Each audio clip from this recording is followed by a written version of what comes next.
Yeah, it's valid. I have 14. Right, but There's our new city councilor. yeah.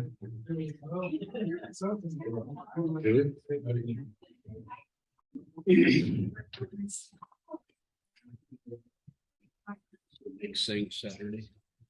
Saturday. You know, my calendar.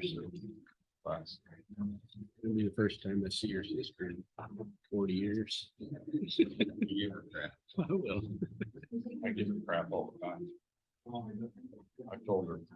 I told her to trade her sister dad in for little brother. Nice. Nice. How's Fred doing? Ready to go. Raring to go. No. I am burning it at both ends. Thought you were gonna retire, or you were retired. What happened? When you retired? Just, You dumb like me. yeah, pretty much. Oh, you know what? I mean, I just had 3 guys that started career interviews.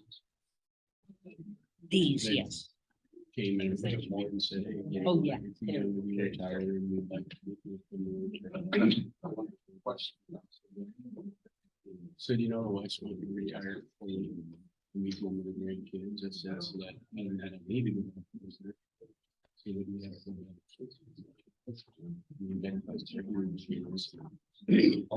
so I said, make me a response. BCD. Yeah, okay, BCD.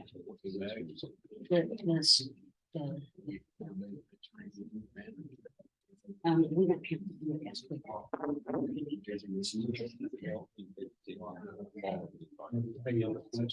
Staff,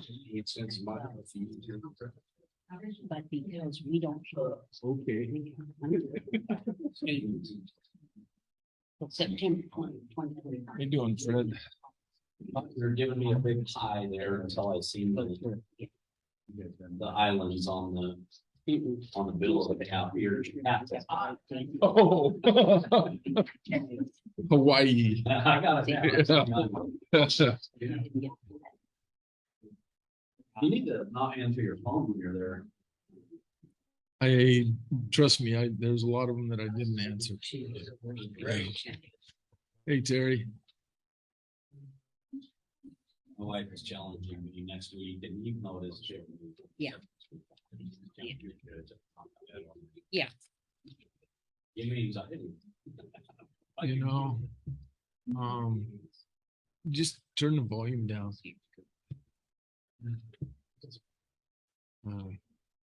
It's hard, Fred. It's definitely hard. I have 3 guys at work. Yeah. I might try it. Go there. Just unplug.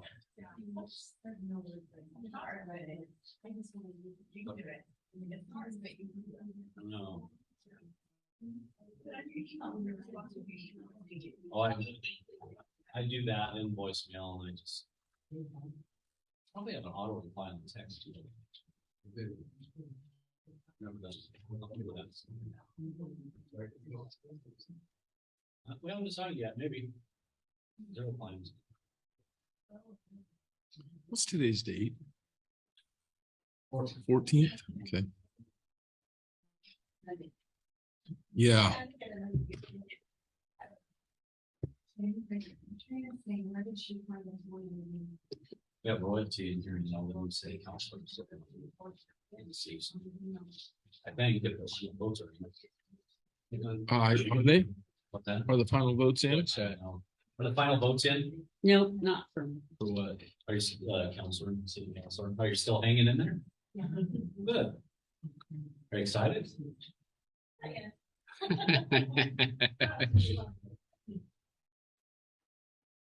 Just depends whether you go home at night and say, what did I get myself into? We've never done that. Oh, it's nice to see the pictures up. I did that when you guys talked me into this. Yes, I mean, I like this. we were at least.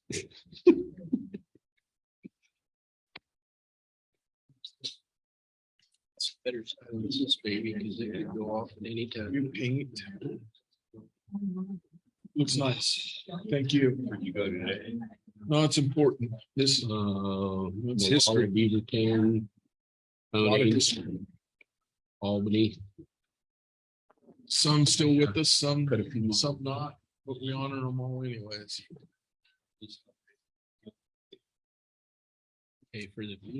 I'd like to call the Jefferson School Board 14J together at meeting to order at 6:30, November 14th, 2022. Will you please stand and join me in the flag salute? I pledge allegiance to the flag of the United States of America and to the republic for which it stands, one nation, under God, indivisible, with liberty and justice for all.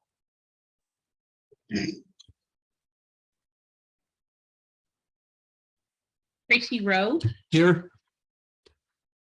Fred Sotomayor, Here. Dewey Robbins, Here.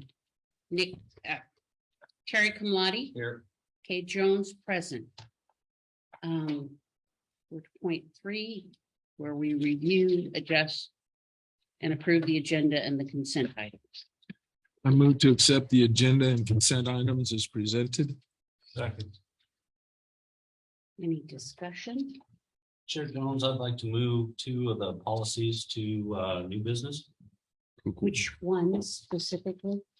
BBBA and CBC. Say the second one again. CBC, superintendent's contract. Okay. So we'll pull BBBA and CBC to move to new business, and they would be 7D.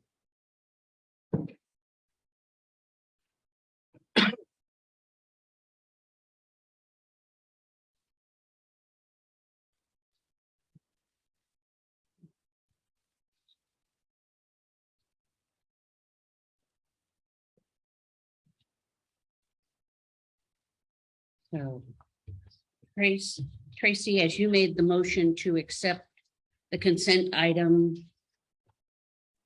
and the agenda as printed, do you have a problem with pulling the 2 items from the policy? I have not. I have no problem with amending the motion.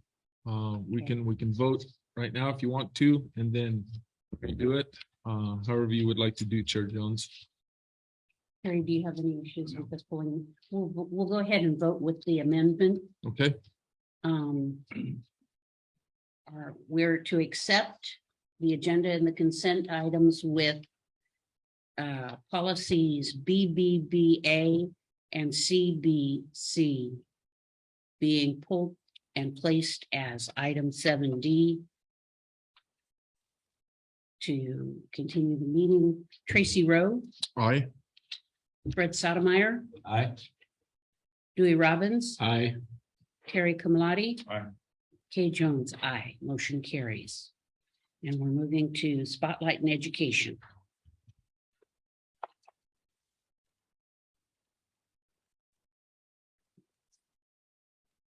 Good evening, Chair Jones, members of the board, Superintendent Capener. My name's Scott Jancy. And I'm going to talk about Chess for Success. I'm very excited to talk about it. It's been a little known but very successful program. So go to the next slide, please. So Jefferson Chess for Success is now in its 5th year at JMS. Let's keep clicking. One more time. It's in its 5th year at JMS, so it's the same amount. It started my first year. Keep going. But there's Chess for Success has been going 24 years in Oregon. So the mission of Chess for Success, it has several mission statements. One of them is just to have fun. It's a fun club for the kids, and they meet once a week right now. Go ahead. Make new friends. Learn a game. And I like to see one thing we do now that we've kind of opened up after COVID and kids can eat all together in the table.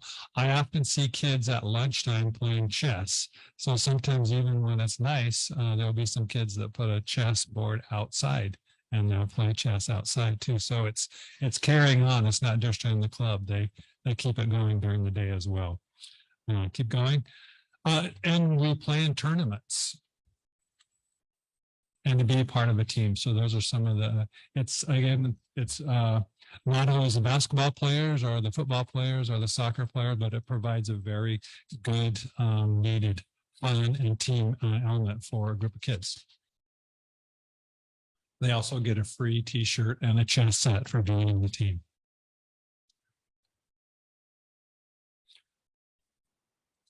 Excellent. Yeah, one more click. So perseverance and challenges. During COVID and online school, it was hard to keep it going. So the club met through Zoom and a remote chess site called lychess.org. And our numbers went down a little bit. So when we came back together last year, we invited fifth graders to help rebuild the program. So that boosted our number up to 25 students last year.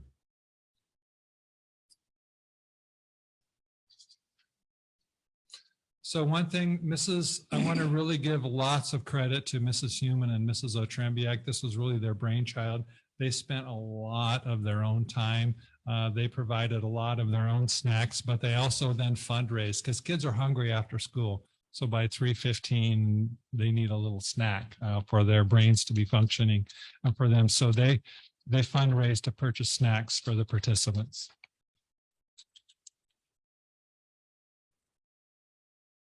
So they recycled bottles and cans from the school recycling containers, and we also had other people brought in cans for them to raise money.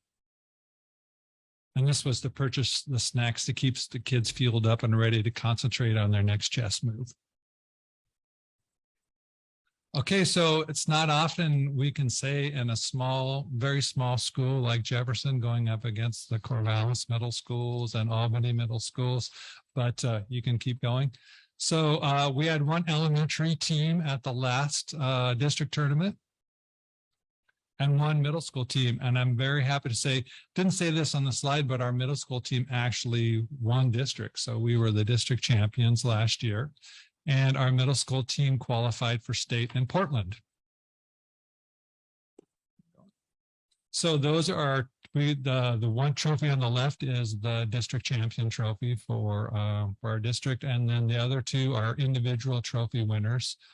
They individually qualified for state, but since we won the district, our whole team qualified for state.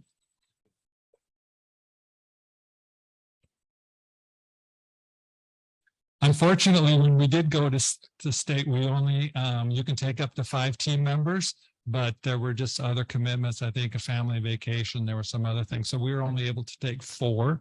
So we didn't do as well as we had hoped at state, but it was a great experience for our kids. And I remember talking to those 2 kids who were the individual, and they said, man, the people that we played were really good. So it was great competition for them.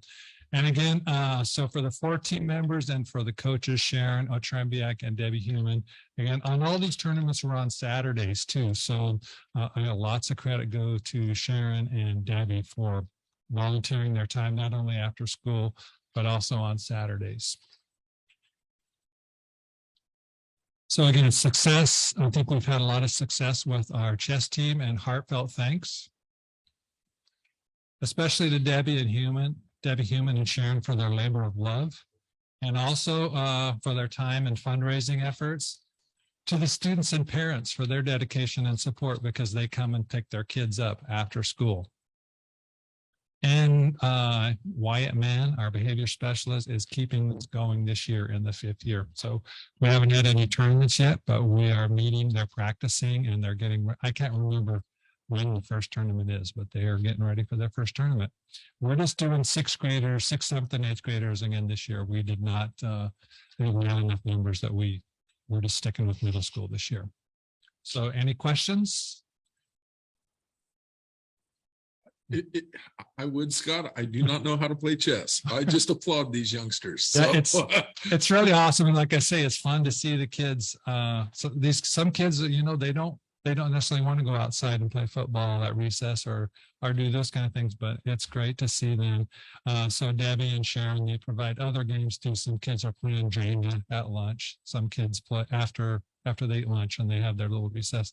But quite a few kids do play chess. So it's really cool to see them keeping it going. What's the cost for tournaments? Ah, boy, I don't know that one. I do play, I suppose there's a chance that, I mean, they'll probably just wipe the floor with me. It's been a minute since I played, but I'd be, We would love to have you. So it was today, it was Monday. So Mondays at 3:10 is when so we welcome to come and play. And then I'm doing it year round then, or is there a Yeah, and so we've already started. We'll go. season then or anything? Well, the tournaments are a little bit later in the year, usually in the spring. So we're just practicing right now. take it easy on me. Well, I don't know. There's those two champions are both 8th graders this year, so they're back. Okay, thank you very much. Thank you. All right, we're down to 0.6A, financial report. Any questions on the financial reports? Hattie, I'd like to ask Hattie.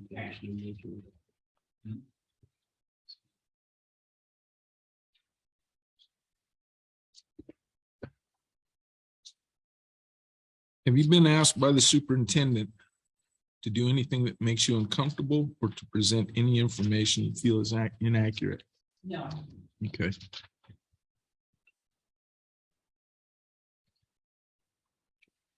I'd like to ask a question about the student activity summaries report.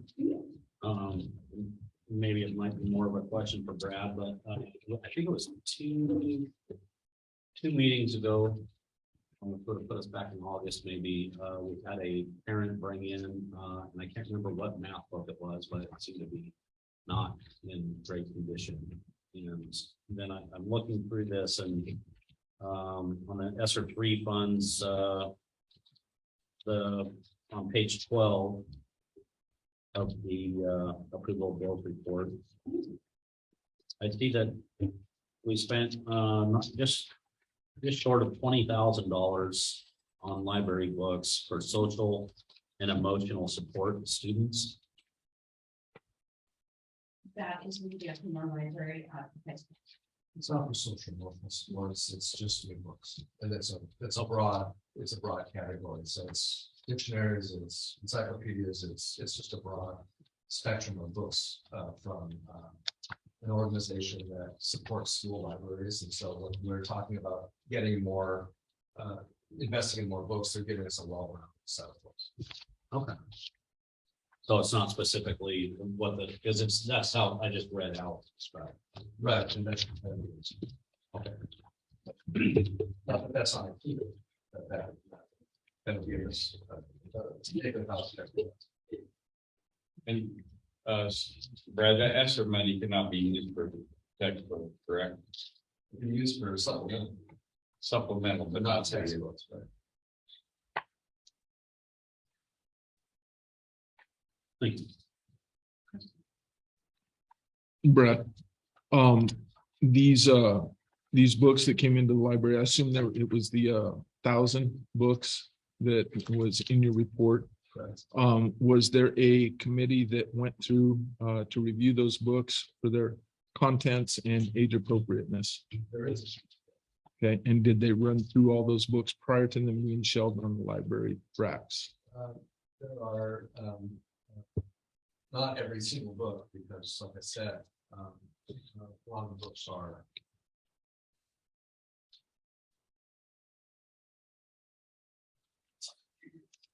but any books that we felt that were potentially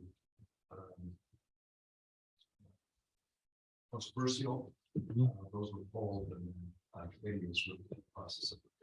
Okay, so they're currently not on the shelves until the committee goes through those, correct? I don't know if all of them, there might be some on the shelves, but maybe it was. Okay. Thank you. Patty? On finances? No, I just can't wait until we get to the other part and we're starting to get an accumulation of information in regards to our energy consumption at the high school, but that's another topic this evening, so. Brad Keepner, superintendent update. Tonight by saying that the OSBA conference Friday and Saturday was really positive and helpful. It was great being back in person once again. This 2 years where the OSBA conference was not in person. And Chair Jones and myself attended and had the opportunity to hear 2 really good keynote speakers, as well as talk with colleagues around the state who are dealing with similar challenges that we face, both in terms of board members and superintendent. So it was really good to come together as a community of leaders again and we received some. Last week, we delivered retention checks to all of our staff who served us last year and who returned this year. We chose to give retention bonuses because we truly appreciate our staff and the hard work they do each day. And again, thank you to everyone working on behalf of our students. This is hard work and we really appreciate you. So thank you for that. Safety. Last week, I sent an infographic about school safety to our parents, our staff, our community, both in English and Spanish. Both versions on our website for anyone to view. I had certain objectives in sending this out. The first is to show that school safety is multifaceted. The school safety is about more than reacting to violence and blame. It's about prevention and giving students the tools to recognize the behavior and self-regulate. It's about creating systems in schools to deal with behavior so that everyone is safe. It's about relationships. It's about administrators investigating complaints and giving consequences so that students learn. It's about our school leaders and parents working in partnership together. And it's about students reporting concerns if they hear something worrisome. Not everything listed on the safety infographic is going to make sense to everyone. For example, not everyone knows what PACS good behavior game is. You'll recall that last month we had the principal, Sullivan, give a report on PACS at our board meeting. But the point wasn't to explain everything in that infographic. The other purpose was to show how intentional we are with school safety and that we are approaching it from multiple fronts. If you or parents have any questions about something on the infographic, please reach out to your principal or myself and we can take time to explain. We're seeing very encouraging results from our safety efforts at the elementary school using school-wide systems for behavior management. Our counselor and our student support specialists are giving lessons about emotions and helping students regulate their emotions. When I go into classrooms, I see very calm spaces with low lighting and soft, relaxing music. I see consistent behavior management expectations in every classroom. I see a break space in every classroom where students can go if they are upset immediately. Everyone is working together as a community to support student behavior so that fewer issues emerge and learning environment can be more productive. We're making steady progress. At the middle school, we have seen very positive success with our reset room and having a behavior specialist. We are also seeing very positive success in having the counselor helping out with ruler lessons and private class. Ruler, as we have shared in the past, is our social emotional behavior support program. The principal has noted that there are fewer behavior issues this year and overall behavior is improving. That doesn't mean that there aren't issues, but they have a good system in place for handling. The high school has a number of behavior issues this year, more so than our last. Our administrators are doing an outstanding job of responding to every incident, but the challenges are numerous, frequent, and taking a lot of time away from other aspects of running the school. In response to this reality, we hired recently a campus monitor who helps train schools around Western Oregon on how to deal with difficult behavior. We also moved the behavior specialist from the middle school over to the high school temporarily so he can set up the reset room until a person is hired in the position. The behavior specialist is able to go over to the middle school if Mr. Jansen needs his support. But in the short term, he will be helping the high school.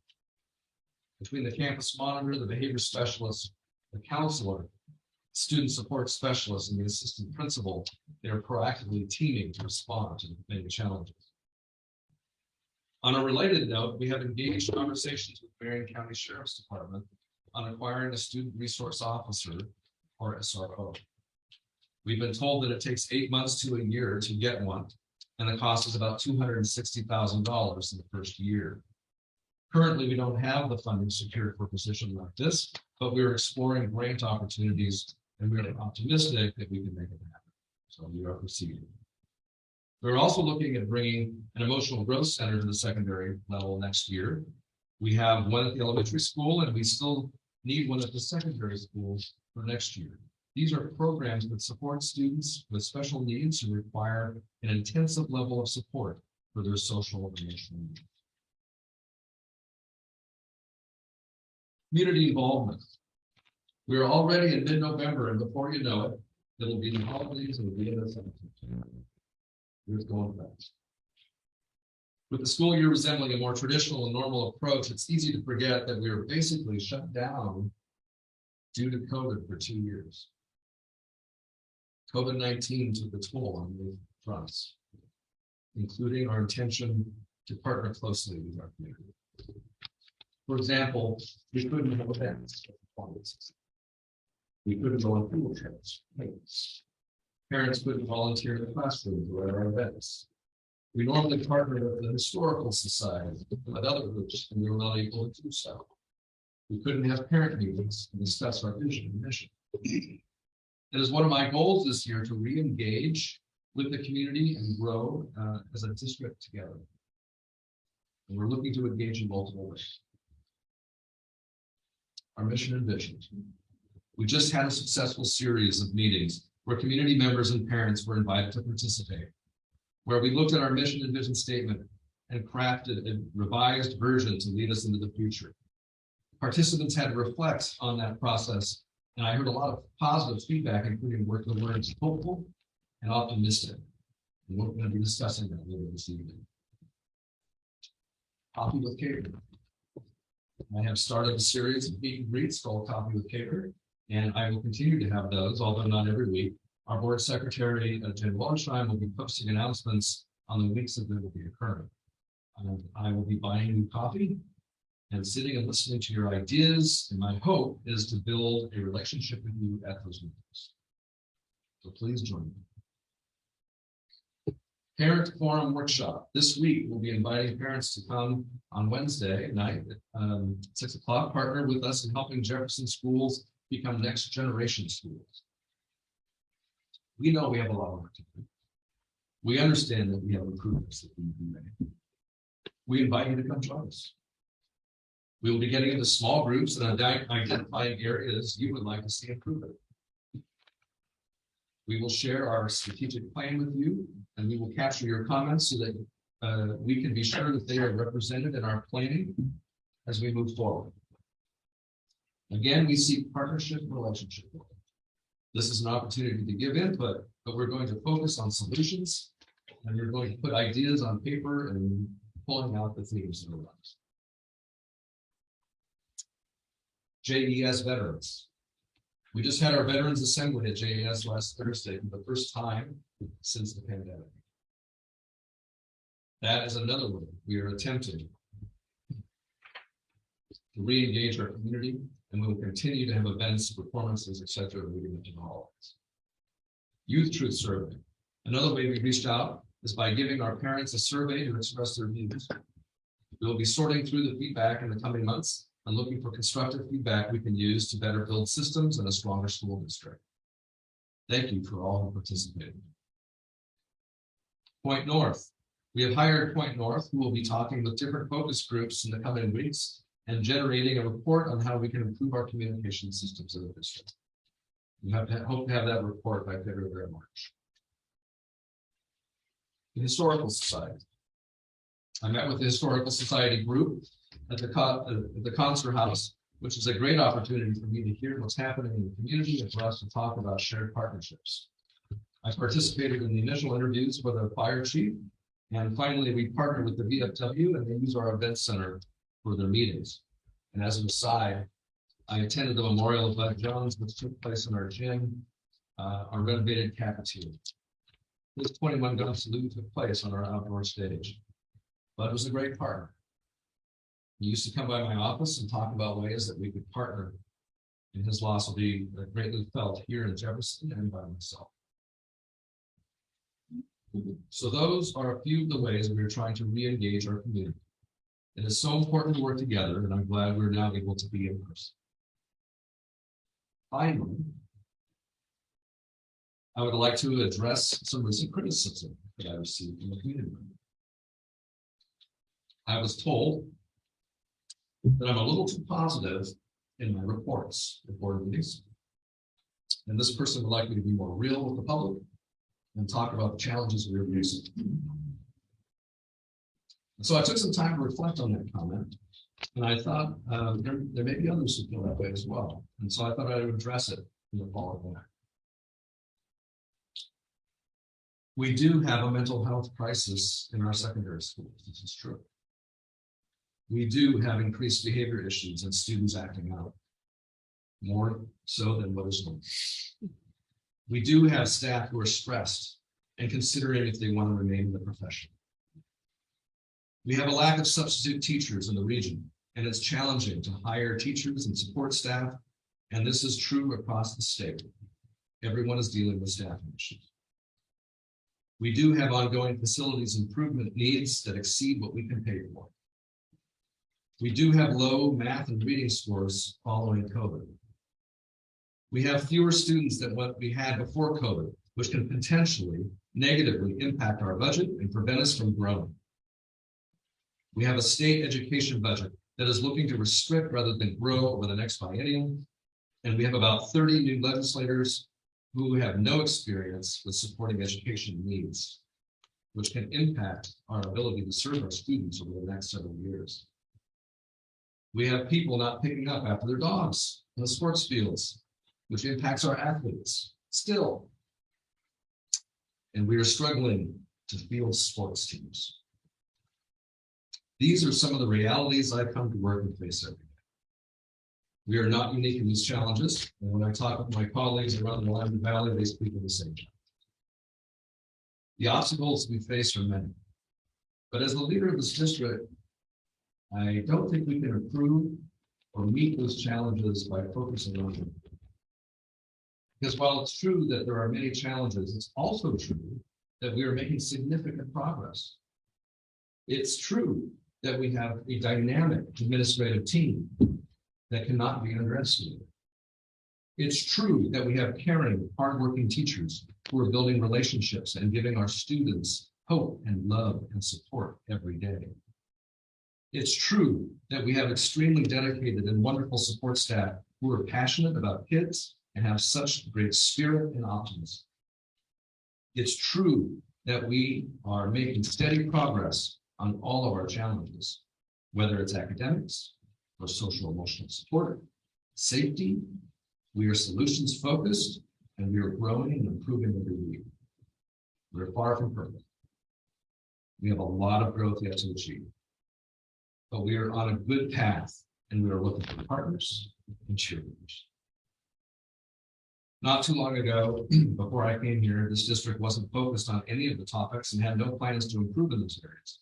We had no strategic plan, no facilities plan. Our budget wasn't aligned with our vision and priorities. There were a lot of other facility needs that weren't even being discussed apart from the new bond construction. There was no support for behavior, social, emotional needs. There was no efforts being made regarding school safety.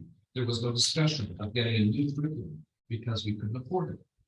Teachers didn't have professional development, couldn't afford it. Not too long ago, we had to shut down school for the first time in the history of the United States. And we are still recovering from that very traumatic experience. So I don't mind being real and talking about the challenges, but I have to share with you from where I sit, I see a lot of great positive movements.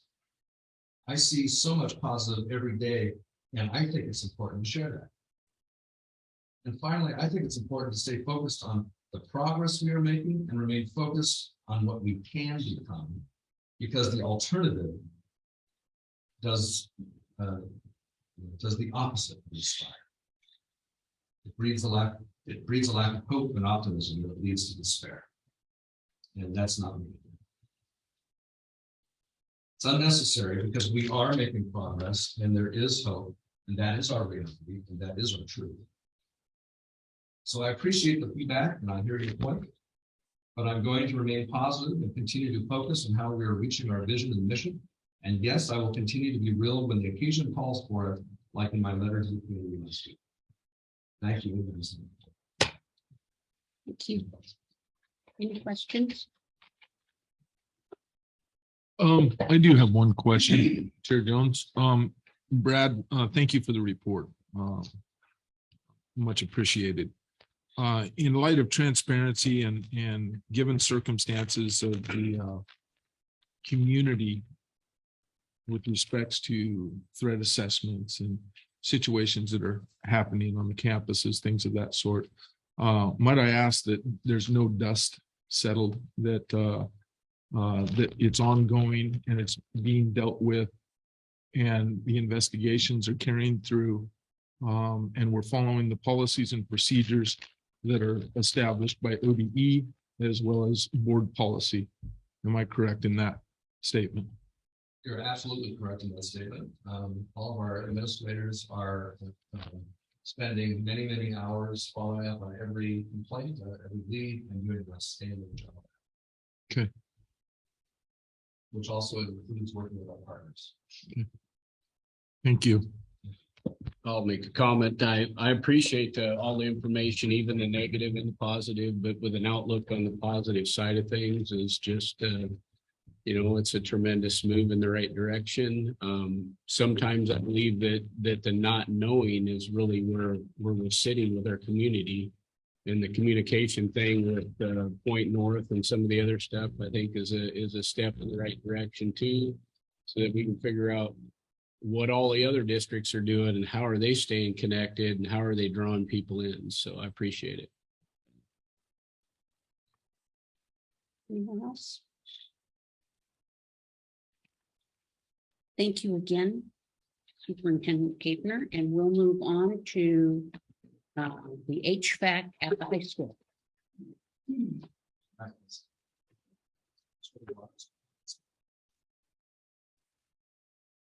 October, we brought a representative from Fluent Engineering to answer questions about repairing the HVAC system at the high school.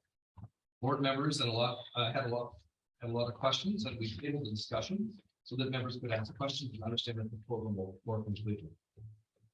Following the board meeting, I put a meeting together with the two Fluent engineers and directors Robbins and Rowe, so that they could ask more detailed questions and have a better understanding of the scope of work and the needs of the building.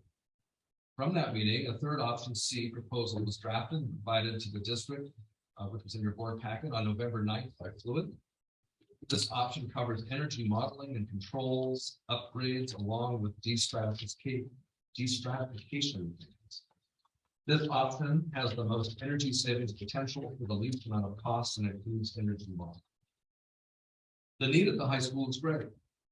We have an HVAC system that is functioning to some degree, but we are not able to see into the system to see how it functions and be able to direct it because the control system is not working properly.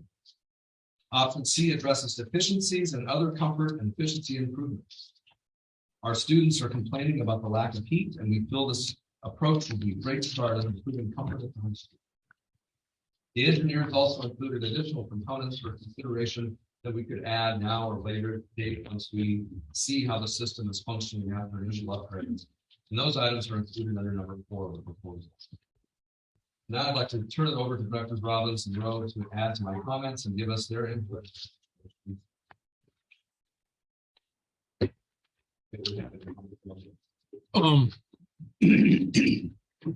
When it comes to energy efficiency, we had lots of questions. We even Energy Trust of Oregon, trying to get them involved from the standpoint of receiving back some energy credits, that's all being looked into. But in order to properly fix what's wrong and make sure that we're spending the correct monies in the right places, we need to know what's wrong. And in the general report, there was some gray areas to speak of that I was not completely satisfied with. One of my biggest concerns was the gymnasium and the heating in the gymnasium. We all know, through our own science and education, that heat rises, and the gymnasium has an extremely tall roof inside of it. So there's a lot of energy that goes into that gymnasium and keeping the people warm at floor level. And if you were to be on a man lift or whatever, changing a light bulb up there, you could get significantly dehydrated pretty quickly. So it was important to me to talk to them about the destratification in the gymnasium, along with a model of the high school and our energy usage and how the energy is being used and where the weak points are. And we have a couple of return air grates that are leaking and not working properly. Fresh air, I believe. These are definitely issues that need to be addressed and taken care of. So prior to actually signing off on everything that's going on, the energy modeling was actually, to me, very important to be done and completed so that we would have a greater idea of how to spend the financial resources in correcting the issues and the problems at the high school. It wasn't a super lengthy meeting, but they understood exactly where Dewey and I were coming from in our questions. And as far as I'm concerned, they turned around and provided with what we're looking for so that we could be better educated on how to spend the monies appropriately. It's quite a large sum of money, but it's definitely something that needs to be dealt with. And especially over my tenure here, looking at the energy consumption cost that goes into that campus that I've been monitoring over the long time that I've been looking at that. So it's just unfortunate we couldn't have addressed that with the bond measure back when we did the new campus and all the other work. I think it was something that just slipped by and nobody really even thought about it. There's no fingers to be pointed at anybody on this, but we're here now and it's an issue and I know we need to take care of it. Dewey? Well, yeah, I mean, I'm with you on that same page as far as, heat loss, all the other things like that, and trying to bring down some kind of control, over the losses, and making sure that the system, if we go ahead and move forward with the control system, one of the biggest things that I was worried about is, are we just band-aiding something? Or what's the potential of growth and upgrade with that control system and some of those things. And they answered that question, that this system appears to have upgradability to it, as we plan and put it part of our strategic plan of improvement or continuous improvement plan, that we can grow with that. Meeting with having the questions about not enough power, or all of a sudden are we going to be looking at this potential of growth, meeting with a couple of different electricians and stuff like that, and going through the system and walking through the system and seeing what's there. There's still plenty of power there to work with. We could potentially add an additional panel even in one area if we needed to, but a lot of the newer stuff that we'd be looking at is going to be more efficient as far as consumption of power and stuff. So, it may actually bring some of that consumption down just in the efficiency part of what we'd be looking for when we head that direction. Yes, the other part of it there where you're talking about the modeling was real interesting to me, how they would be able to make all that come together and tell us, okay, here's the best move to move forward. And I think that's kind of what we were trying to get some answers on. So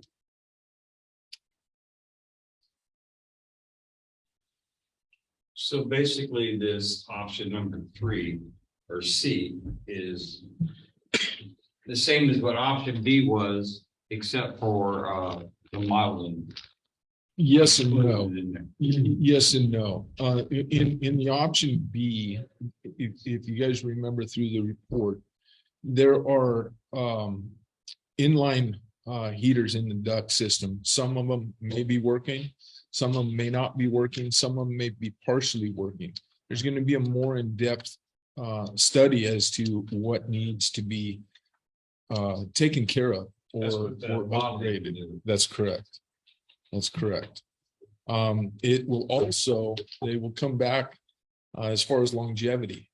You know, how long is this system gonna, if we just do bare minimums right now, how long are we looking at before we need to do a full-blown replacement? Or is the recommendation to be able to do so? A lot of it has to do with equipment accessibility as well as availability. So the modeling brings forth a whole lot more information for us to walk through to determine what, when, how, and how much we're going to spend to upgrade it. But my recommendation is definitely for the gymnasium, you know, definitely go forward with the destratification. We could get a bunch of whirlybird fans and have maintenance install those, but you know, that's going to involve an enormous amount of electrical reconduiting, distribution that might cost us less money. But this is equipment that I deem is very valuable to go towards energy savings. And we, in my opinion, we might as well pursue that at this point while we're waiting for the modeling to be completed.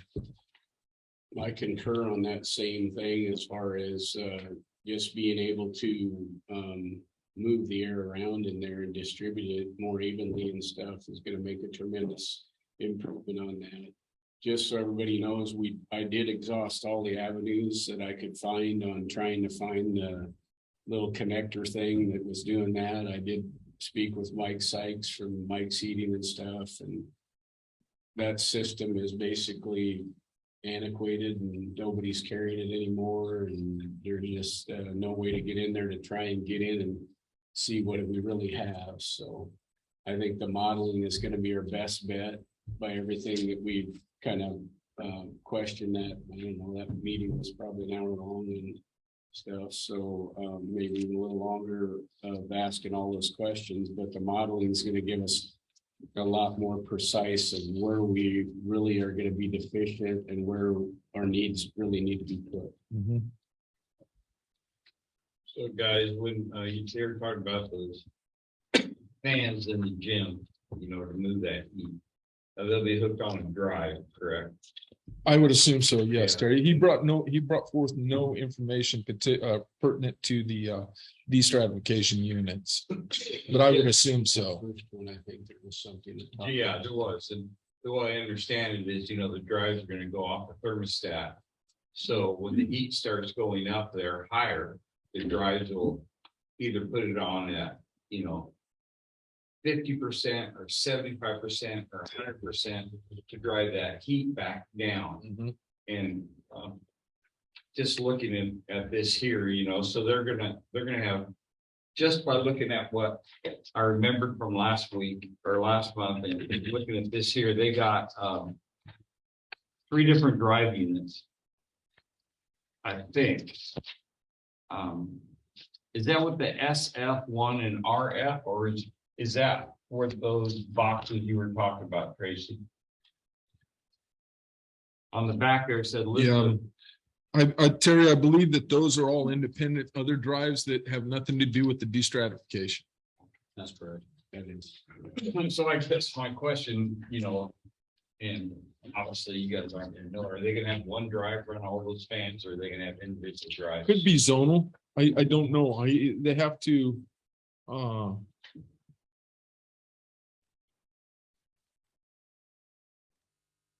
I guess it would actually fall in place with the modeling.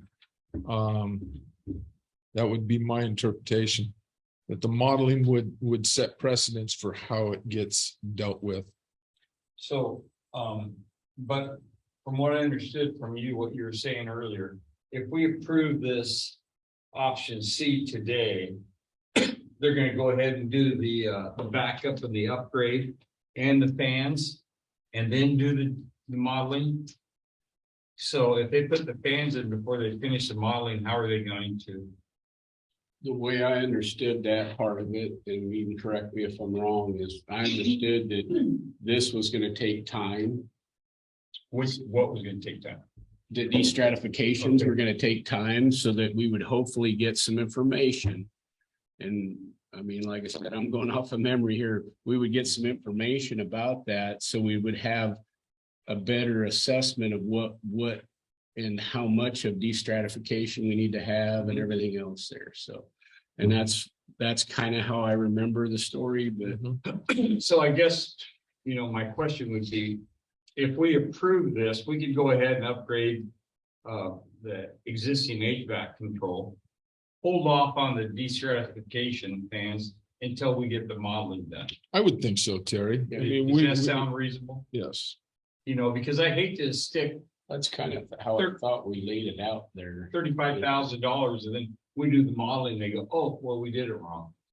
Because we've already got the fans up. Well, we obviously don't want to put the cart before the No, horse. that's, I guess that's. So that would come along with the management portion of it, Terry. Yeah. But we know that definitely our HVAC system needs to be upgraded. Oh, absolutely. The control modules. You're dealing with such old antiquated equipment, inaccessible replacement parts. It's a lack of control and the lack of really knowing what's going on. Yeah. Either all on or all off. Yeah. Well, exactly. Or is half of them not even, functioning to 25 or 50%. Some of that. I mean, the duct stuff that's there. So we don't really have any information with that. But my suggestion from there would be to let's get a clarification on that, Brad. About the, if we decide to go forward, let's get a clarification that we don't want to just jump into the destratification before we get our information on our modeling. That makes sense to you? Yep. Yep.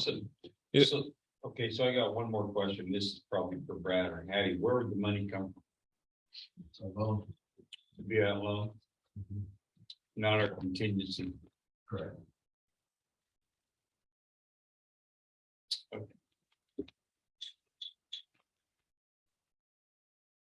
I guess I got one more. I just want to be clear. You guys are just from you two, the visiting and doing this, you guys are pulling for option 3 Yes. or C. Yes. Okay. Yes. It seemed to be the best option. When we sat in the meeting, Terry, there was not enough formulative information. There was too many questions, too many uncertainties. So I think most of us here agree with you. We don't even know when it's turning on, when it's turning off. We don't know. It could be heating in the middle of the night and cooling off during the day because it's not heating through the middle of the day. We just don't have it. There is no real data to work with. And that's where the modeling and some of the other stuff came into play when we were looking at it. We're trying to figure out where, would we see any significant savings? And then we ask questions about energy trust and all the other stuff. And is there anything out there? And, I did mention to Brad that maybe it's something that special initiatives can be looking or leaning towards looking for some kind of a grant or something like that too for it. So, I mean, we gotta search every avenue for that with a small district and a small budget that we have. We just gotta find a way. And, yes, we know it's a necessity, but still got to be able to pay for it. full replacement system is completely out of the question at this point in time.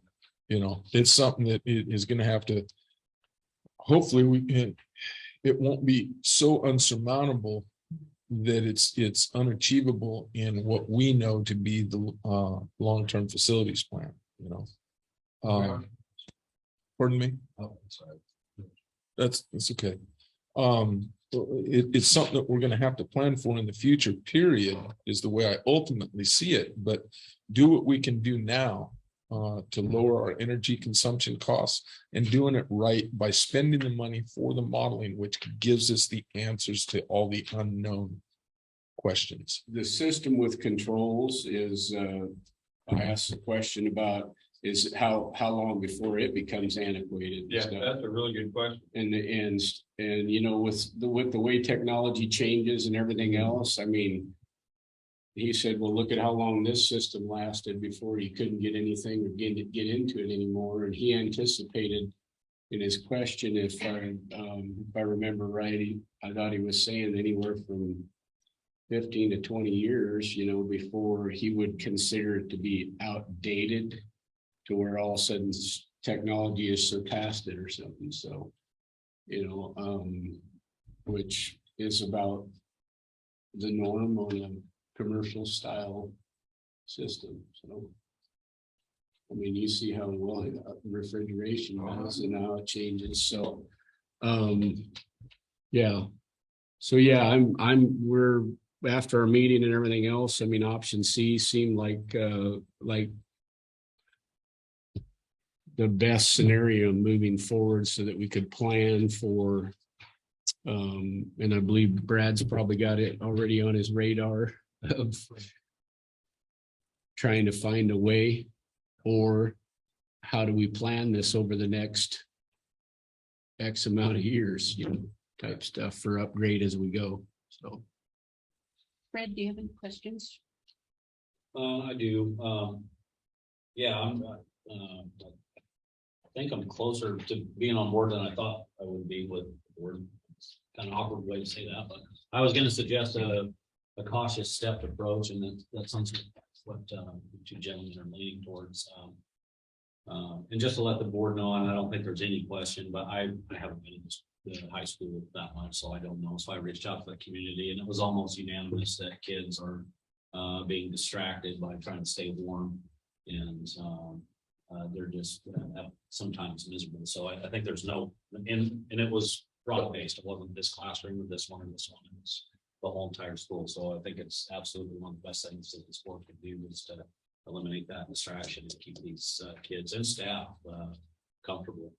I know that was some of the comments from some of the students was that the only fans or heaters that they had was what the staff brings in. So we got to do something sooner than later. My concern is that, and I think how much have we spent with food already? Oh, that I can't answer. 20,000, I believe. That's good.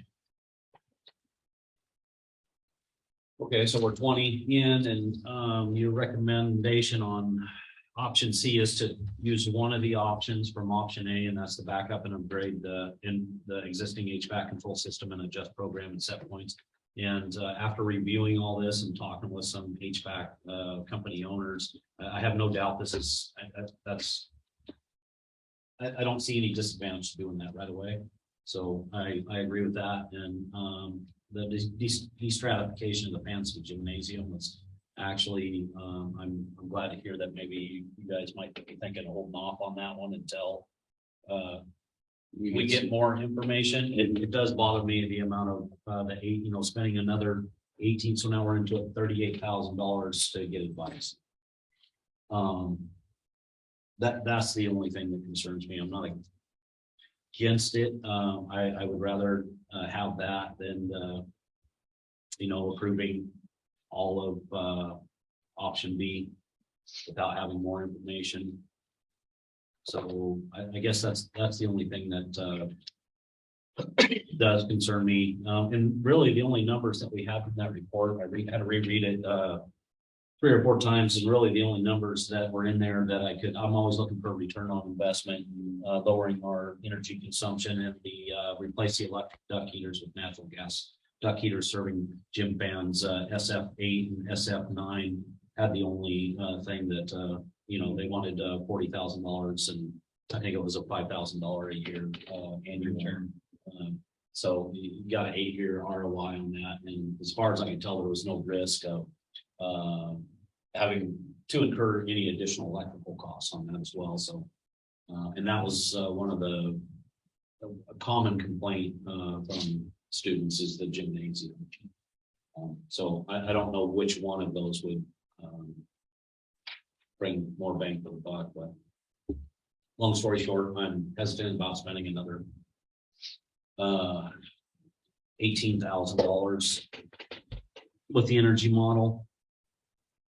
And I do, but if we do vote for that, I think it's smart to hold off on the destratification fans to the gymnasium.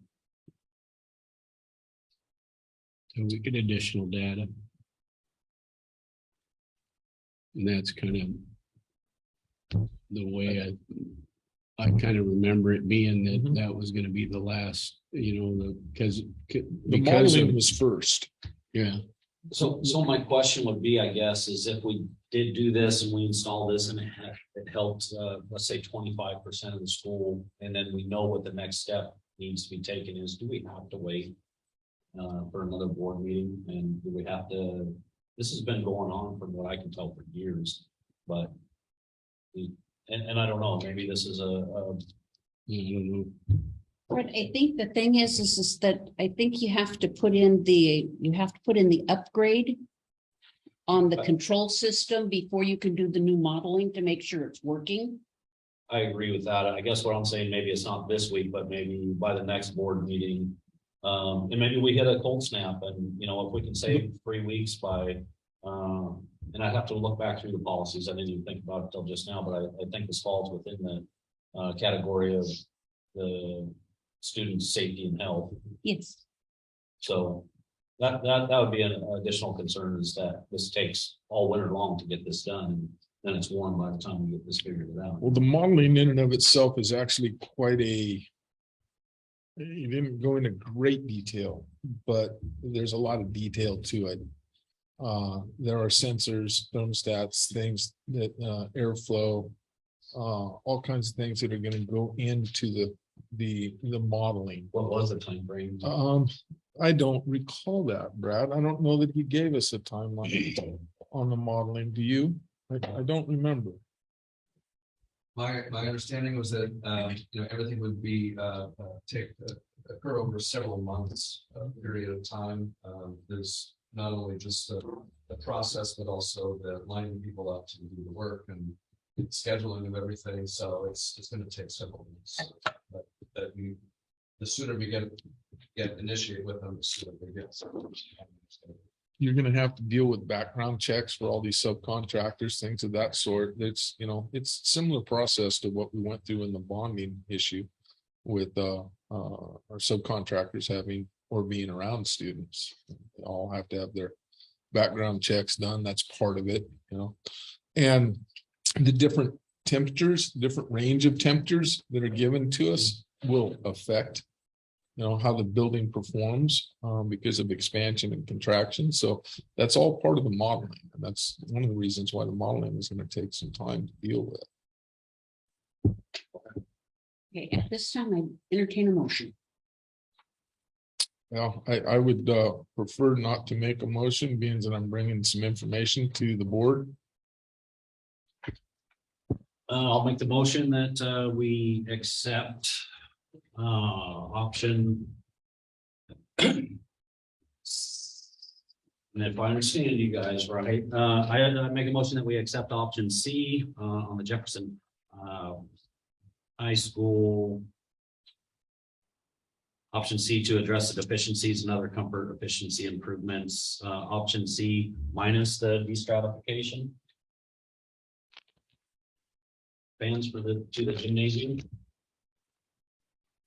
Clarification. So I think it was our hope to pass the option C as it reads. However, verbally tell them to hold off on doing the destratification fans until we understand what the model says.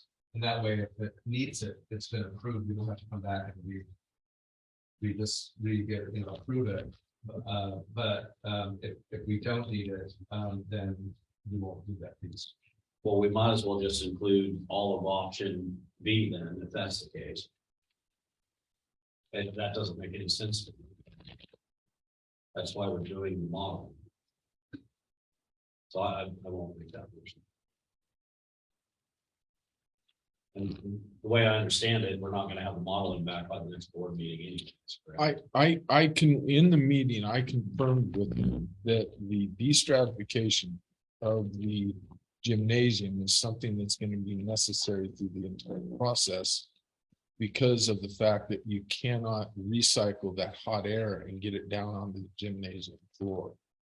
So the de-stratification is an essential component to realizing savings in our heating consumption of that gymnasium. And he did confirm that with Brad, Dewey, and myself within the confines of that meeting.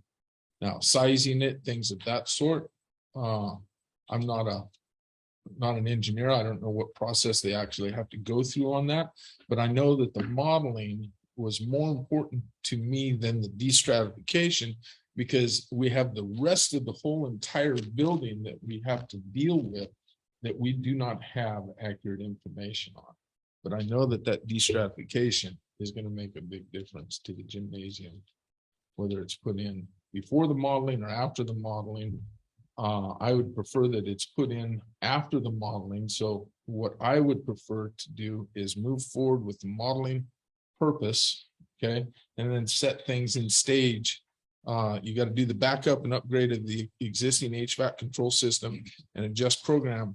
But I want a baseline model, knowing what our issues are before the de-stratification happens. I still would like to see the de-stratification be a part of this whole entire process, but it come at the appropriate time, is what I'm saying. So guys, correct me if I'm off base on that, but the de-stratification is something that you see in a lot of gymnasiums now. Anything that's been built and new and some of the other stuff from there that may have that, or something that's been upgraded along the way, is a matter of pushing the air back down. So and circulating that air. So the savings over time is definitely going to be there. How efficient or how effective and how fast that return, the ROI you're talking about, in 8 years or something like that, is where we see it. Okay. What other improvements can we make over the next 8 years to even bring that better? What's our total budget for this? What's available? 280,000.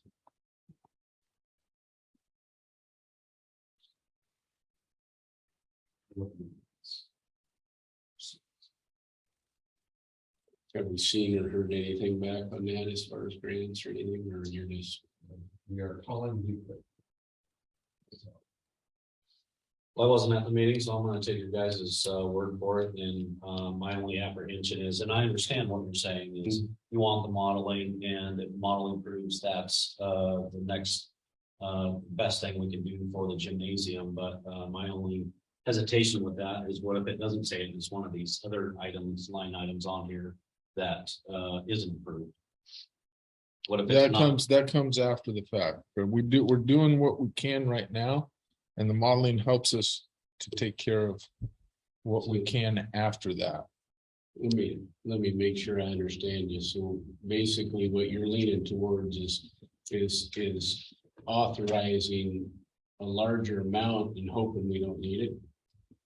Well, I'm just trying to no, follow you. I'm just, well, yeah, and I have the original Yeah. study that what you guys don't have in front of you is the option B, and it includes option A, the 3 items in option A, and the 1, 2, 3, 4, 5, 6 items in option B. And so what you guys are proposing is 1 item from option A, 1 item from option B, and I'm not convinced that the 1 item from option B is the best bang for the buck. And what you're telling me is you don't know yet either.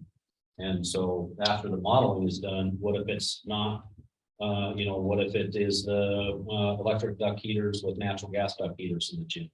Maybe that's more effective than the de-stratification. I don't know. And Well, the way green energy is going, electricity, the wave of the future is green energy. That's solar, wind, and there's a big push on eliminating natural gas in the Pacific Northwest. There are subdivisions that are currently are not being built with natural gas because of that. So is it available to us to go with natural gas?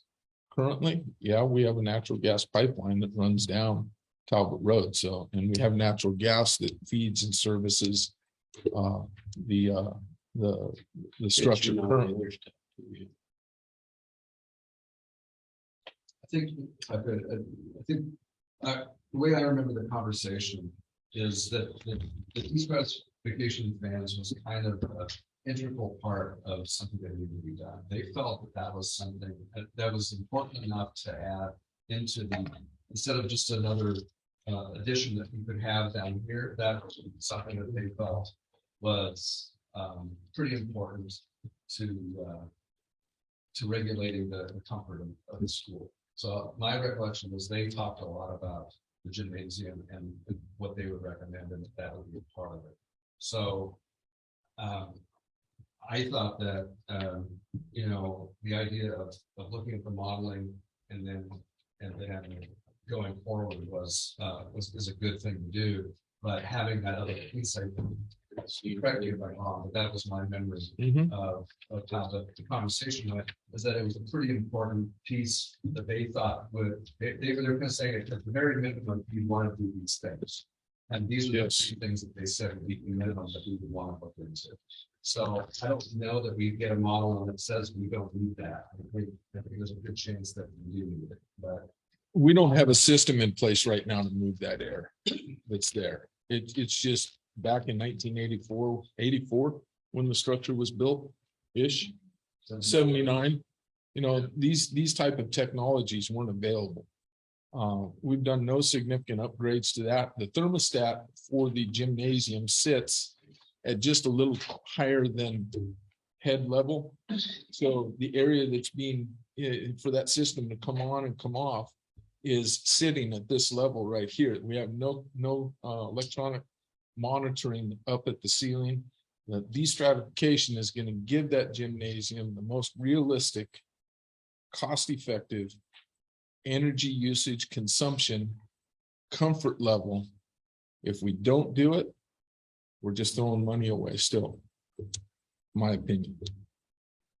I'm the one that really talked about the model and brought that up. What we are actually truly doing is adding an additional 18,000 to give us the peace of mind about which direction we go with full implementation, partial implementation, or gut in the future, and plan for full replacement. That's how I viewed it.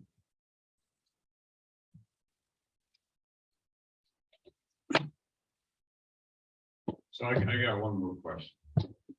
And this is maybe a typo. But you have option 3 there, if you look on this paper. And then below you have option B total. Is that supposed to be option C total? Yes. Because option B, according to the paper that we had last week or last month, is $200,000. So is that a typo error? that's my understanding. I saw that same thing, and so that's my understanding. Okay, so with that being that total is for option C, I'll move that we do option C, which is address efficiency and other comforts and efficiency improvement. And a second. I'll second it. So we now have a motion to accept Jefferson High School HVAC plan C for a total of $93,000. Okay, I'm sorry, point of order. We Yes. need to deal with Fred's original motion first. No, there was no second. Oh, okay. My apologies. Further discussion? Seeing none, we'll vote. Harry Kamadi, Aye. Dewey Robbins, Aye. Fred Sotomayor, Nay. Tracy Rowe, Aye. Kay Jones, aye. Motion carries.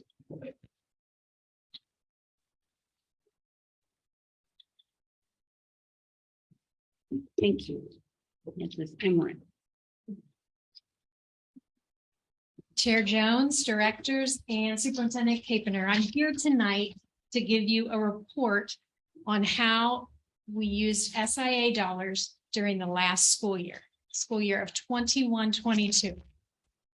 And you may remember this, or you may not, but this is required by ODE. And we will submit this board meeting into their records. And we also have to provide public comment at the end of my presentation. These are the allocations and expenditures for the past school year. And you might be wondering how we came up with these ideas, but remember, we engaged our stakeholders in a lengthy, authentic process to determine the best way to invest these dollars. And from those conversations, we tried to find themes, and from the themes, we developed our SIA plan. We brought that to you, the board, to approve, which you did. As you can see from that list, we hired over 8 people who helped reduce class size, supported mental health, supported academic enrichment, supported students with disabilities, and sought to provide additional opportunities for our students. I'll just give you a minute to look at that list.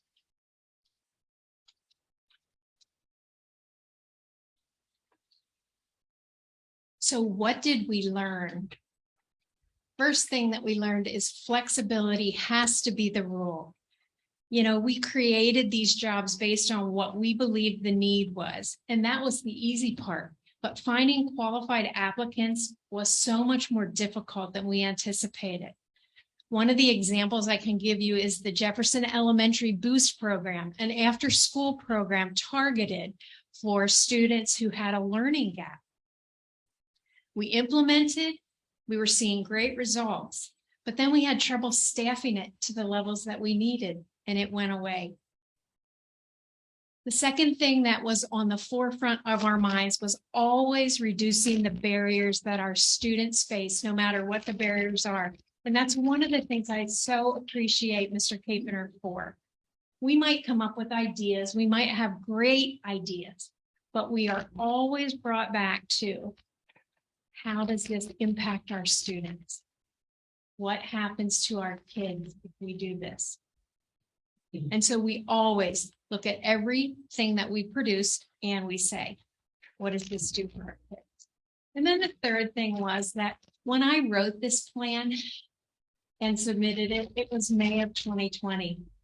So we wrote the plan not knowing what we were embarking on, not knowing that we would have an additional year and a half online education, not knowing how many more social and emotional supports we would need, not knowing the learning gaps that we would be adjusting to. And so we did have to go back to number one, flexibility. What's next? If you take a look at my board report in your board packet, you will see what's next. We are currently in the last year of this biennium. And you saw in the slide 2 previous that our allocation is about $690,000. And we are not going to move from that plan very far. A couple of tweaks, yes, but we're not moving from that plan. But what's next? The integrated or consolidated plan. And I've outlined that in my board report. We don't know what the dollar amounts will look like. And we are currently in the stage of gathering data. And in March, we will come to you for approval of the new plan after we have consulted with stakeholders, of which groups you may be part of. That's my report.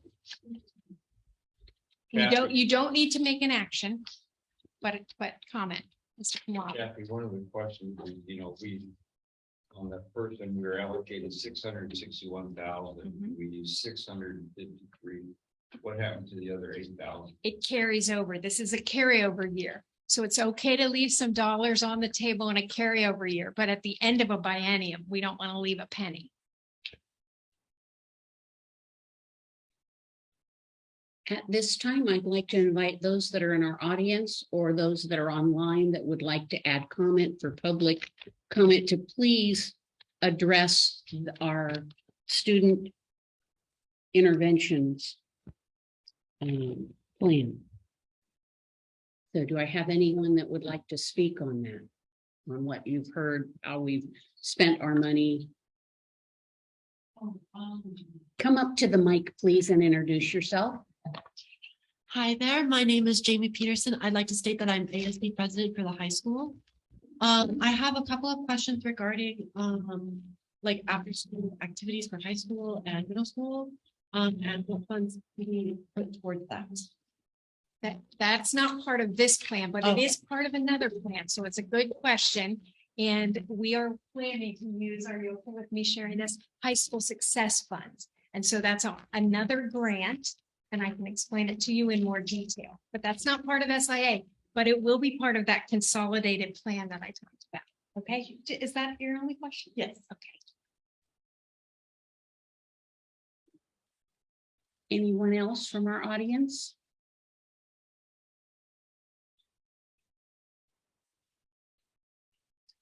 Thank you, Mrs. Emmerich, so much.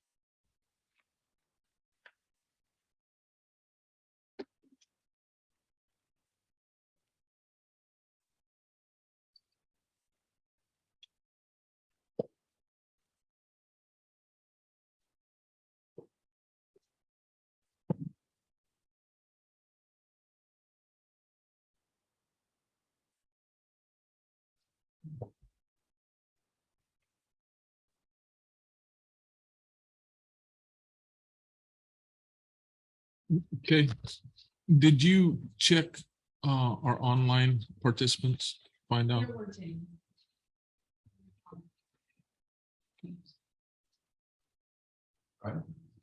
Yes, please. The Jefferson School District formed a committee consisting of parents, community members, staff, administrators, and board members to look at our current mission and vision statements and to make recommendations for improvement. Vision statements represent our future and our purpose, and mission statements drive the organization. It's what we do. And we build our work we build our work off of our values. Our committee met on October 3rd, 24th, and November 7th from 6 to 8 p.m. Our meetings were facilitated by Dr. Salam Noor, who is a consultant who works with many organizations on refining their vision, and purpose.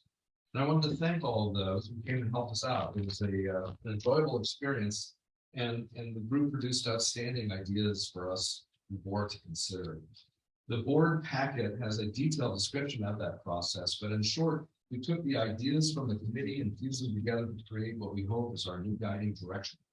These, as we think about the next 5 years, we wanted an opportunity to come together and look at our current mission and vision and revise it so that we could make sure that it's what we're wanting to the next 5 years. And our strategic plan then will be built off of those. So what would be adopted tonight would then serve for the 23-24 school year's mission and vision and strategic plan.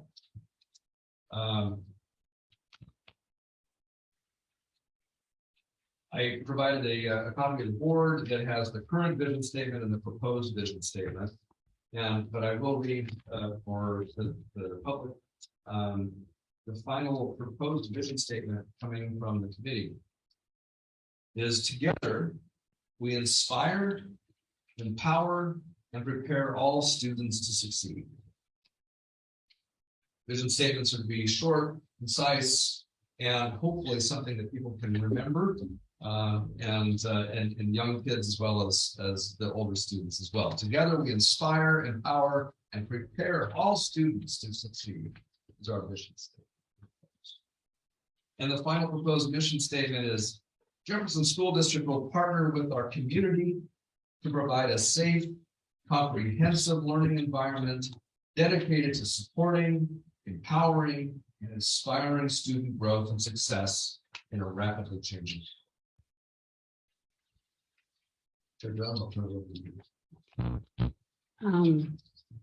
It was a good working time in our values. The group that we selected went through a refining process on it. Student success, safety, collaboration, respect and responsibility, resilience, integrity, diversity and inclusion, student-centered decisions, strong relationships, and high expectations.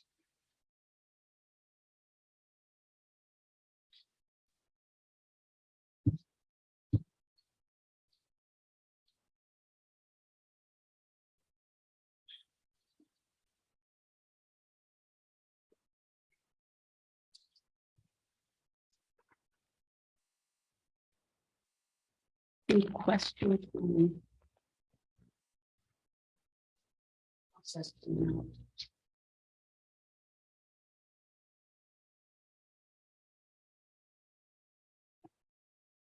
I don't have a question, but I was involved in 2 to 3 meetings. I'm really impressed with the community and the staff and the administrators and everybody, the board members that were there, that we collaborate and work together to come up with what we're doing. One of the years that I've been involved in these, they keep getting just a little bit shorter like they're supposed to be, but really mean something. So yes, being a part of it was inspirational in a lot of ways, and just, you know, getting to know some of the other community members that were involved in it was a good thing. And, you know, there was buy-in. So anytime you have buy-in, good things happen. So. What I really liked about the proposed vision statement, and Salam was extremely exceptional in communicating to us the importance of keeping something short and sweet and memorable. And to the point where, yes, truly an elementary student can look at that and memorize it and have a good idea and an understanding. It's something that they can get excited over. It's something that I can get excited over. Whenever I look at a vision statement and a mission statement, you know, it's one of those, the vision is, that's what we want to be. And the mission statement, how are you going to get there? You know, what are you going to do? Measurable, you know, that's another key component to it. But one of the other things that is really important, I believe, in our day and age, in the advancement of technology, is that our world is changing, and education is changing, and career technical is changing. And if we continue to pursue educating our children for the future, how can you go wrong? You know, so I'm really grateful to see student growth and success in a rapidly changing world. That's very, very important that we set our sights to what the future looks like, or what it's going to look like, and educate for that. So understand that the textbooks haven't been written, but, you know, old school math has changed a lot from when I was a kid, you know, how it gets done and stuff. So I participated in two of the meetings. The third meeting, I was quite ill and didn't want to bring my germs to the meeting. But I felt that it was all in good hands because I attended the first 2 meetings. So I also didn't make the final meeting. I texted in some of the homework that I'd done and some of those things, and you know, so you know, it was, I enjoyed it. I mean, it was a good process and stuff.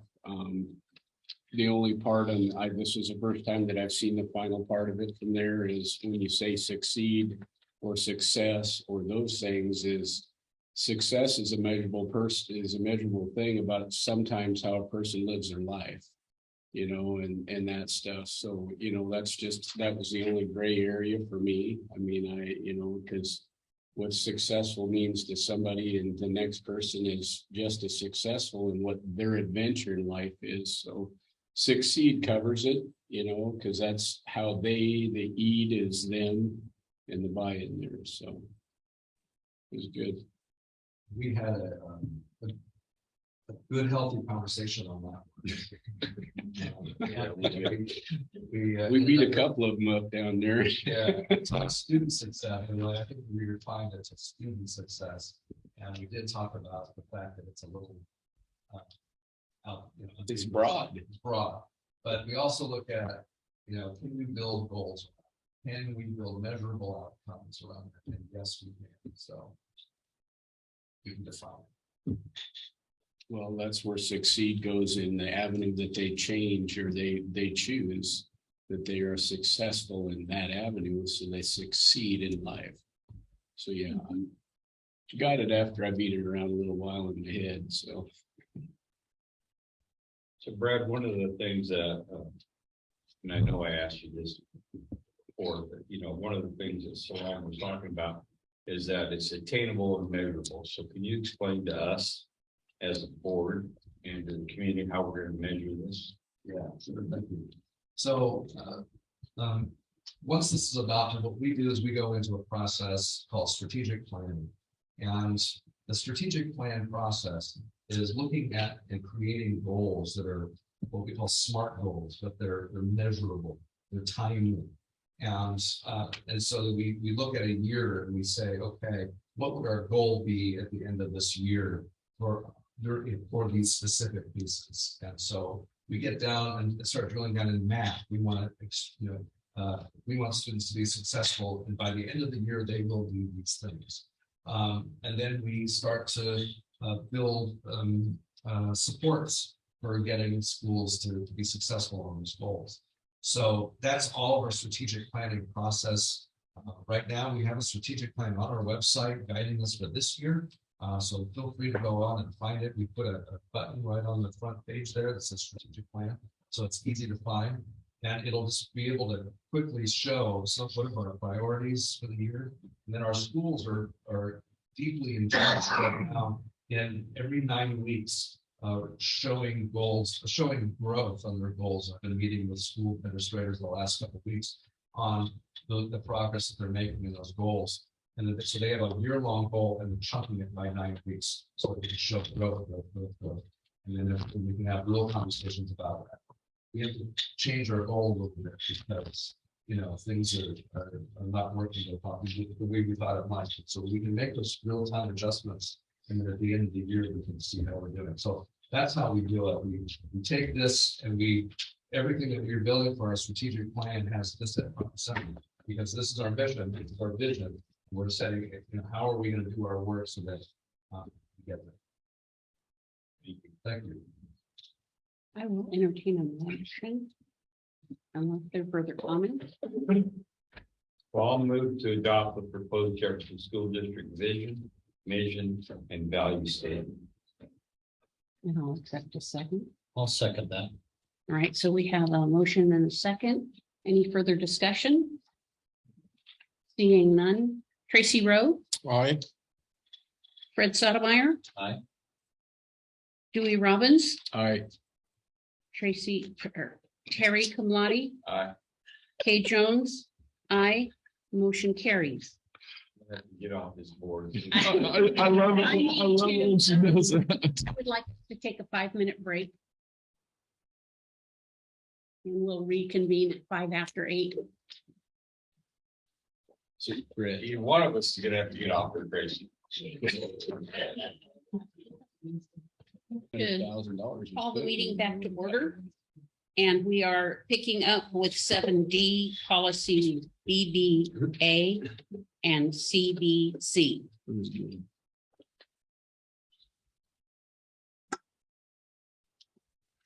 So, Mr.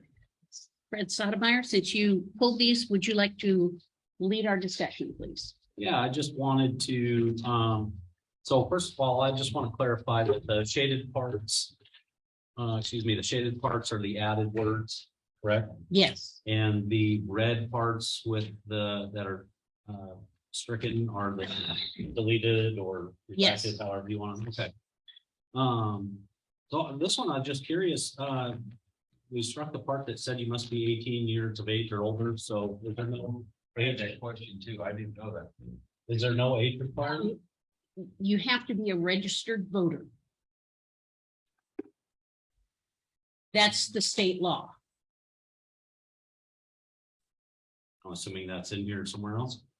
No. Okay. It is under a qualified elector, which means you have to be a registered voter. That's what the qualified elector means. Yes. Gotcha. Okay. That's the only question I have. Okay. I just want to make sure one of these chess champions didn't come up here. All right. May. Anyone else have any questions on BBBBA? I think I got one too many. Three Bs. Okay, next time I'll count them. Seeing none, let's go to CBC.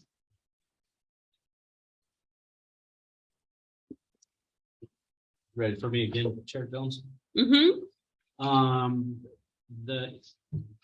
The question I had with this is that clear down there, the last paragraph, we added that the employment, this is in reference to the superintendent's contract. We want to add the employment contract if it includes a mutually agreed to termination without provision or without cause provision by the board will include a 12-month notice of termination for the provision. And so to me, this is a benefit to the superintendent and should have been included in the negotiations of this contract, not put into a policy. And it's not, I read this is not the law that we have to do this. This is option, correct?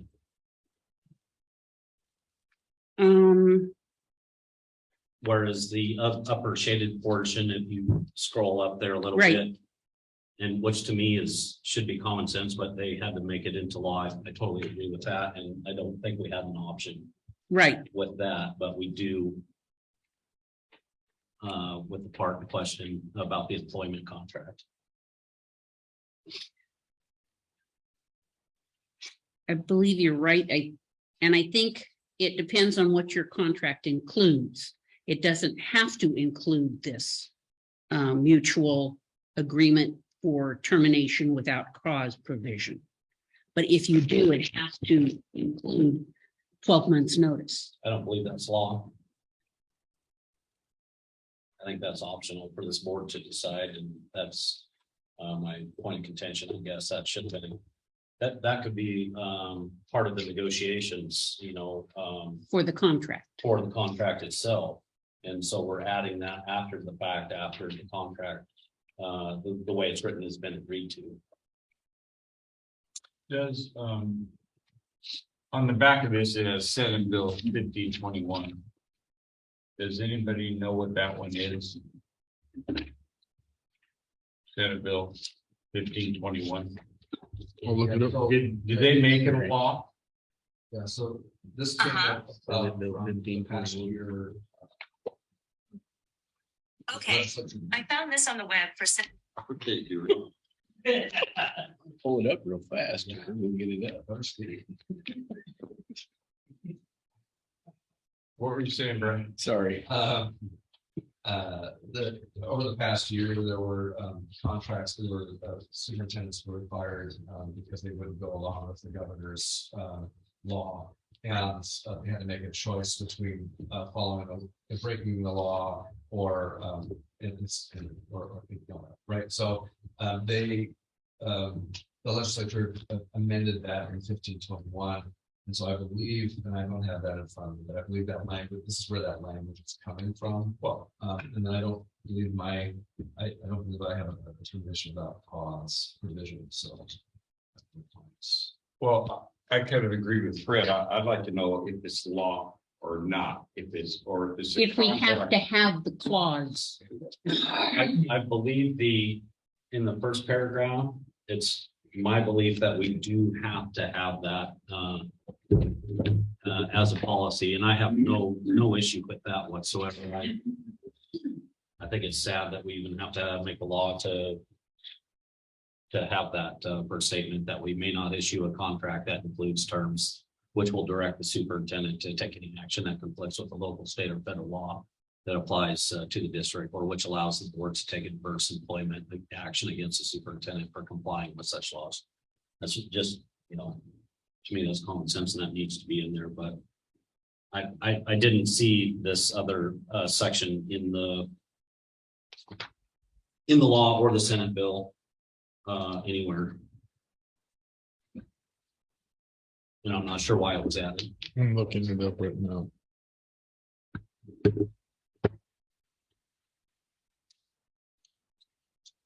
To me, these are two separate issues, I guess is what I'm saying. I think you're right. The rest of it, I have no issue with at all. Okay.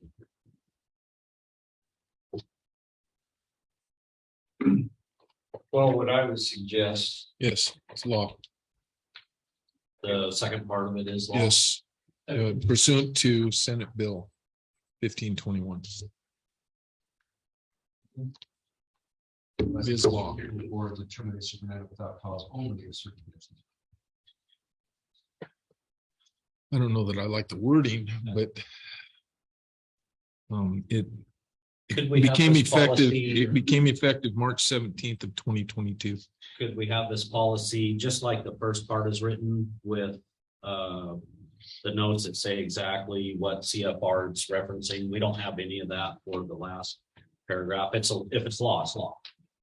But it doesn't reference which CFR it is or that is part of the Senate bill. Well, it can certainly go back to policy committee. Yes, we can. my do that. suggestion is that it goes back to the policy committee, and then you guys could research it more to see if it does adhere to the law or it's just an option that we can do. Okay. On that particular CBC policy. That's what I would recommend. You okay with that, Fred? I hate to do that to the policy committee, but you guys have been busy, but yeah. Yeah, I that's would prefer fine. that. Yeah. May I have a motion to accept BBBA? I move we accept policy BBBA as written. I'll second it. All right, let's vote. Terry Kumlati, Aye.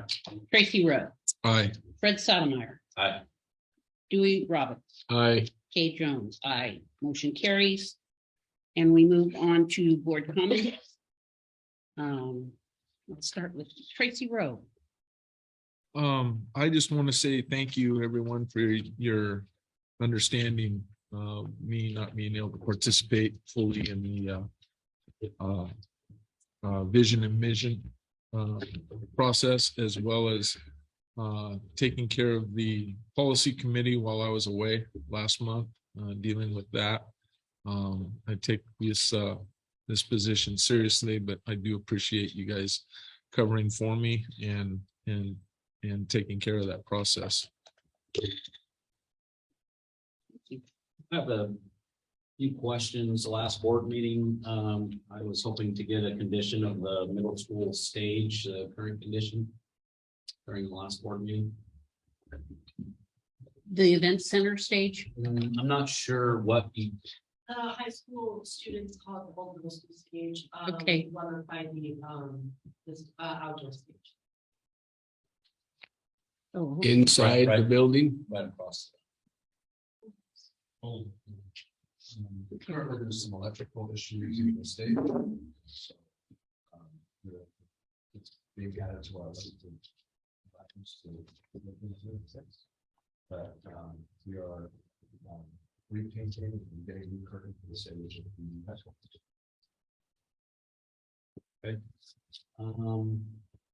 Are we gonna have, are the results of a YouTube survey going to be available to the public? Yes, but we need to be in the process of looking. Compiling them all. Did you get good feedback, a lot of feedback? Yeah, so we have mountains of feedback, from staff and students, great participation, from really high, more than average participation that most schools have from our students and our teachers, because they did a really nice job of taking it seriously. And then we had parent input as well. So lots of comments to sort through, but I think what we're going to be looking for is themes, and right now we're tying a lot of it to our strategic plan. And so that's social emotional, what kind of questions did we ask? How did we do last year? How did we do this year? How can that help us in the future? Make changes. So yes, we will be ongoing. When will the results be presented to the board? I think it's maybe a date at this point.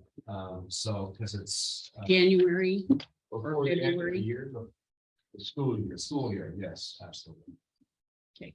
I hope it's in the next couple months. And has there been any more progress or interest in having student representation on the school board? Waiting for elections to conclude, and then there's a period of time of this principal would like to onboard or help understand the role and how to do that. So we are making progress, but it'll be a little while yet. Thank you. No comments. OSBA, the keynote speakers were excellent. One is a first cousin to Indira Gandhi, and very interesting. As much as his family was into education, he decided he wanted to be a rock star. And he was the youngest kid in the family. Everybody else was on education track in college. And as he was in high school, he saw no purpose to mathematics or writing or anything until his father finally approached him when he was 17 and said, well, what do you want to do? And he said, well, I really want to be a rock star. And his dad said, so give me a business proposal. So the young man took the time, wrote up a business proposal. Dad read through it and saw that he thought through his actions. And he said it was the first time that he found a reason to use math, use his writing to do something when he gave it, and his father approved his choices and agreed to help support him in the process. He has since started several different agencies, and one is where they connect students in first world countries like ours to students in third world countries via Zoom, and they make music together. And music is a very international language with the different groups. And so that was one of our speakers. And the other one was a young man who had dropped out of school because he was a druggie. And the process that it took for him to turn his life around, and it really was turned around while he was in college, when one of his professors had him show up after class because he had plagiarized an article. And she asked him up front as they sat at her desk and if he had plagiarized, and he denied it. And I wrote it myself. And in the end, she said, she got up and she says, now tell me about you. She took the time to engage the young man in a relationship, and he credited her for turning his life around. And he graduated from Harvard eventually. And he said the thing that made the difference was somebody finally took the time to find out something about him and his life and what he'd lived through and how to help him make those changes. And that was excellent. And met position 12's representative for OSBA board at the Marion County meeting, as we talked about how we hope to advocate for our students at the state legislature when they come into session in February. And position 12 is open. And I'm not sure how many people we have running for the legislative positions, but we'll vote in our December meeting for those positions. And I have nothing else. So at this time, we have public comment. And JB Peterson, you're up again. So if you'll have a seat there and you can tell us. And you have 3 minutes to share with us. Thank you so much. I'm just gonna project. I wanted to talk about the HVAC system. I know you guys already agreed on option C. I just want to let you know that there is concern for health and safety for students. I have health issues regarding temperature during the hottest moments in September and into October. I was having hot flashes while other students were having medical emergencies because of the heat. And it's getting quite cold where several students have come in wearing blankets and are trying to concentrate on their work and also stay warm. And it's becoming a hindrance to our education. And that is the biggest concern, is students' health and safety because of the cold and the heat is impacting our learning. And there's a certain date coming up that had happened quite a few years ago in my 7th grade. A child had unfortunately killed themselves on a school property, and everyone feels it every year. We talk about this constantly around this time of year is coming up, and it's really hurting us. And the rates of attempted suicide, and the ideation of suicide has been steadily increasing, especially from what I've seen from my friends, from people I don't even know. Unfortunately, it's getting really bad, and I'm deeply concerned for my friends and the community that I grew up around, and seeing this really impactful part of our lives further. And it's really frustrating because some of us we don't feel heard necessarily. And we understand that you're trying hard. And for us, it definitely doesn't feel like it's the greatest. But especially right now when a lot of students are struggling and acting out, we are going through a really hard time. And we're really stressed. We got back from COVID. I still feel like a freshman. I can guarantee you that the freshmen feel like 6th graders still. And so from what I've heard from the freshmen, because currently freshmen have set the tone for the high school, and we're very stressed and we're very tired. And it's everyone either isn't getting support from their family, so they need support through the school, but they don't get that support through the school. So I highly recommend trying to figure out ways we can have tutoring, better emotional support after school and during lunch, because some students don't have after school opportunities. But from what I'm hearing, there is plans for buses and things like that being included. And also we have shows coming up that help bring students. We had a festival recently for choir. It was amazing. It went well. And like you said about music being an international language, that's what we all agreed at that festival, is music brings people together. And it was such a joy to be there and sing. And we had a concert a while ago, the Masquerade Ball. I heard glowing reviews about it. Everyone loved it. It was such a beautiful thing to see people come in, listen to students who were interested in singing, sing solos, group songs, and just have an amazing time. And it's really frustrating with what's going on now and what's coming up. But it's also really nice to look at and say, we got here, we made it, we did it. And that's all I wanted to say. Thank you. Thank you. All right. We will adjourn the meeting at 8:25.